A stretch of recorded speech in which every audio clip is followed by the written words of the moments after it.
को भेदने अनुराधा, आप सवाल बिल्कुल, मेरा सवाल यही है कि रणनीति क्या होगी, क्योंकि बिखरा बिखरा सा विपक्ष दिख रहा है। विपक्ष इतना बिखरा दिख रहा है कि बीजेपी का कद और बड़ा दिख रहा है।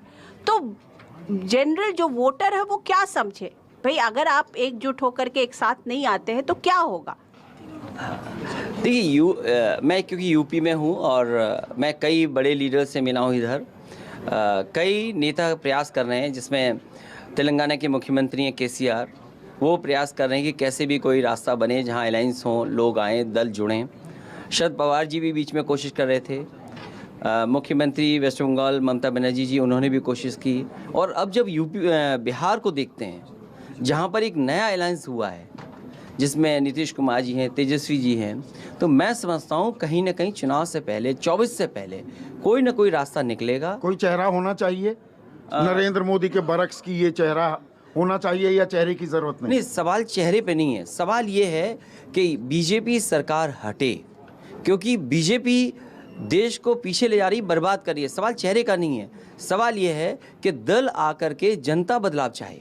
नहीं, आप उसके लिए तैयार भी होंगे? सबके मन में लड्डू फूटता रहता है, मुख्यमंत्री मैं रह चुका हूं तो मैं प्रधानमंत्री भी बन सकता हूं, ये एक समस्या है क्या विपक्ष? नहीं, लेकिन प्रधानमंत्री बनने के लिए बहुत लोकसभा के सांसद चाहिए, नंबर्स ज़्यादा चाहिए, ये सब स्वीकार करते हैं। नंबर्स तो आपके पास होंगे सबसे ज्यादा। नहीं, स्वीकार सब करते हैं कि नंबर, संभावनाओं की बात मैं कर रहा हूँ। स्वीकार सब करते हैं कि बिना नंबर्स के आप बीजेपी का मुकाबला नहीं कर सकते। तो विपक्षी खेमे में जिसके पास सबसे ज्यादा नंबर होंगे उसी को चेहरा बनाना चाहिए? ये सवाल नहीं होगा, सवाल ये होगा कि किसके क्रेडिबिलिटी, पॉलिटिकल क्रेडिबिलिटी बेहतर है, एक। और दूसरा, जब सब दल नेता बैठेंगे तो कोई ना कोई रास्ता निकलेगा।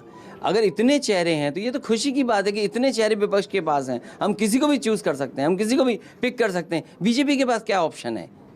बीजेपी का कोई ऑप्शन नहीं है, और बीजेपी अपना ऑप्शन बना भी नहीं सकती है। There is no other option, there is no other alternative। नहीं, ये तो कहा जाता है, लेकिन ऐसा ही, जब ऐसा कहा जाता है तो तभी तो हार होगी, तभी हार होगी। सुकेश, मैं एक मिनट, अभी देखिए होता क्या है, और ये आपकी पार्टी के साथ भी दिक्कत है। मैंने सब सहयोगियों का यहाँ पर परिचय करा दिया और शीतल और विपनेश का परिचय कराना भूल गया।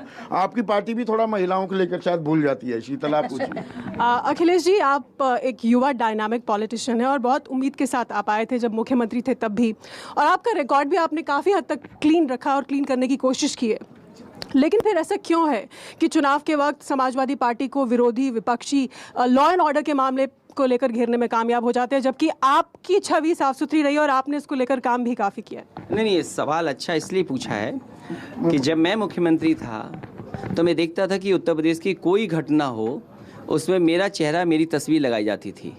लेकिन पता नहीं क्या कमाल है बीजेपी का कि आज किसी मुख्यमंत्री की किसी घटना में तस्वीर नहीं लग सकती। ये तो कमाल मैं भी नहीं जाना। नहीं, लाल टोपी लगा रखी है, लाल टोपी मतलब खतरे का निशान। नहीं, प्रधानमंत्री कहते हैं। नहीं, क्योंकि देखिए उन्होंने समझा कि टोपी का महत्व क्या है, उन्होंने अपने सब लीडर्स को टोपी पहना दी। और याद कीजिए ना आप, उनका जब फंक्शन हुआ, प्रोग्राम हुआ, बाकायदा डिज़ाइंड टोपी थी। अरे हम तो अपने दर्जी से सिलवा लेते हैं, गांधी आश्रम का कपड़ा लेते हैं, लेकिन बीजेपी के लोगों ने हम लोगों की नकल करके हमारी टोपी के बारे में कुछ कहा, लेकिन खुद टोपी पहनी उन्होंने। खुद उन्होंने स्वीकार किया कि हाँ, उनके चेहरों पे भी, उनके सर पे भी टोपी होनी चाहिए। चलिए आगे थोड़ा चलते हैं। ये डगर थोड़ी मुश्किल है, यहाँ हमारा गेस्ट असाइनमेंट, गेस्ट कोऑर्डिनेशन, ये असाइनमेंट। और अब हमारे जो धुरंधर हैं, अब ये सुकेश थोड़ा सा अब ये घेरेंगे। नहीं अखिलेश, ये बताइए, जैसे अभी आपको मैंने सुना, आप कह रहे थे कि केसीआर भी हैं, शरद पवार भी हैं, वो सब चाहते हैं किसी तरीके से कुछ हो। अब ये जब इससे ध्वनि जो आती है वो बड़ी डिफीटिस्ट आती है कि जैसे अब हार मान चुके, किसी तरीके से हो जाए, बस नरेंद्र मोदी हट जाए, ध्वनि ऐसी आती है। और एक नाम आपने उसके बाद लिया कि जैसे बिहार में कुछ हुआ है, तो बिहार में जिन्होंने किया है नीतीश कुमार, उनकी बड़ी स्पष्ट राय है, वो आने वाले हैं दिल्ली, कि सबको एकजुट करेंगे। तो सबको एकजुट करने का मतलब है कि बसपा और सपा को भी एकजुट हो जाना चाहिए, आपसे लोग जो गए छोड़ के वो भी साथ आ जाने चाहिए। तो क्या आपको लगता है कि बिहार के इस घटनाक्रम के बाद एक बार रीग्रुप करने की ज़रूरत है? बुआ से एक बार फिर हाथ बढ़ाने की ज़रूरत है बुआ की तरफ? देखिए, जो उत्तर प्रदेश का अनुभव है, अनुभव यही कहता है कि अब अलायंस में समय नहीं खराब करना है। जिनको लगता है कि संविधान को खतरा है, जिनको ये लगता है लोकतंत्र को खतरा है, जिसको लगता है कि आज़ादी में भी कहीं ना कहीं भारतीय जनता पार्टी अपनी मशीनरी के थ्रू घुस रहे हैं, तो उनको सबको एक साथ आना चाहिए। और सबसे बड़ा सवाल ये है, जो भी मुख्य विपक्ष हो वो जनता को समझाए कि अपना वोट खराब ना करें। आप दूसरे दलों को वोट दे करके क्या पाएंगे? आप कई दल ऐसे हैं जो बीजेपी से मिले हुए हैं, अंदर से हाथ मिलाए हुए हैं। आज नाम ले लीजिए सबके सामने, आज बहुत लोगों के सामने, एक ऑडियंस है आपके पास आज। नहीं, मैं सवाल ये है, आप बसपा के बारे में कह रहे हैं? नहीं, बसपा के बारे में नहीं कह रहा हूँ मैं। हाँ, बसपा के बारे में तो अभी बहुत अच्छा स्टेटमेंट दिया कि मैं जेल में क्यों नहीं मिलने जा रहा हूँ। उन्होंने पूछा उनके नेता ने कि मैं जेल में मिलने क्यों नहीं जा रहा हूँ। मैं सबसे जेल में मिलने जा रहा हूँ।